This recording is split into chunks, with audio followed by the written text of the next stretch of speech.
why trying to sustain anything in your organization is actually doing more harm than good.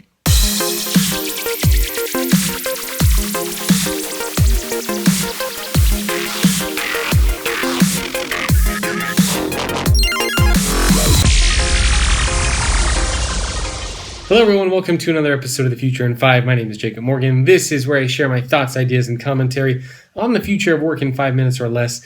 I'm here at the Ritz-Carlton Hotel in St. Louis, Missouri. I'm here to do an event for the folks over at MasterCard. I'm going to be talking about the future of work. What else, right? And this idea of designing employee experiences. Again, what else could I be talking about, right? But yeah, I did want to do a video while I'm at the hotel. It's pretty late, a little tired, but hey, thought I would do something anyway. And it's this idea of around sustaining. I can't tell you how many times when I speak at conferences or events, somebody always raises their hand and they say, hey, Jacob, well, how do we sustain X, Y, Z? How do we sustain employee tenure? How do we sustain growth? How do we sustain revenue? How do we sustain innovation? How do we sustain?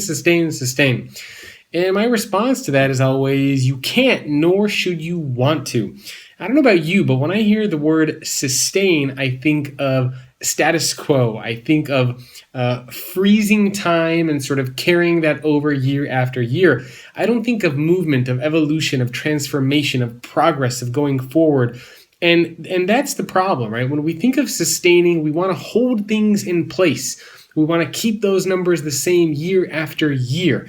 And I think that is the wrong way and the wrong attitude when we think about how the workplace is changing. A good example is employee tenure.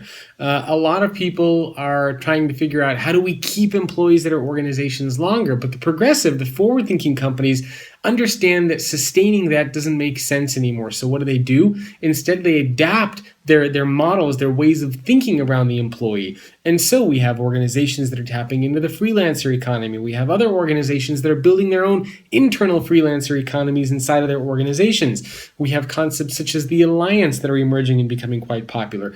And we have organizations that are basically understanding that the landscape, the relationship between employee and employer has dramatically changed.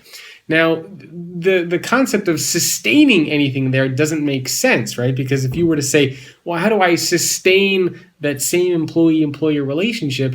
You can't, because the world has changed, the workplace has changed, it has moved on from what that previous model used to be. And so I don't think that we need to be using and thinking about that concept anymore of sustaining anything.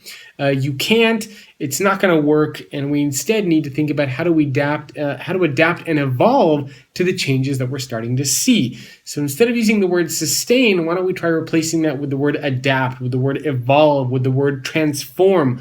And that way, when conversations come up, we can start to use these words differently and say, well, how do we adapt our models to make sure that we can keep revenue growth? How do we adapt our way of attracting and retaining talent that shapes or that works within this new employee-employer relationship? How do we adapt our innovation model so that we can tap into the collective intelligence of our people, right? So using those different words really help us think in that context of how do we move from status quo to how do we move towards this evolution, this forward thinking, this progressive way of doing business in the new world that we're living in.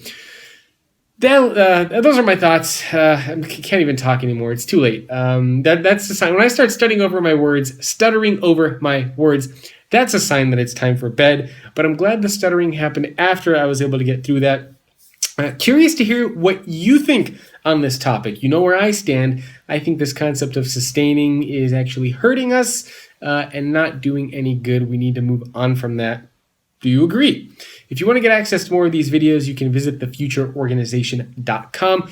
If you work for a large organization and want to connect with other executives at companies around the world, make sure to check out FOWcommunity.com. It's a private brand council.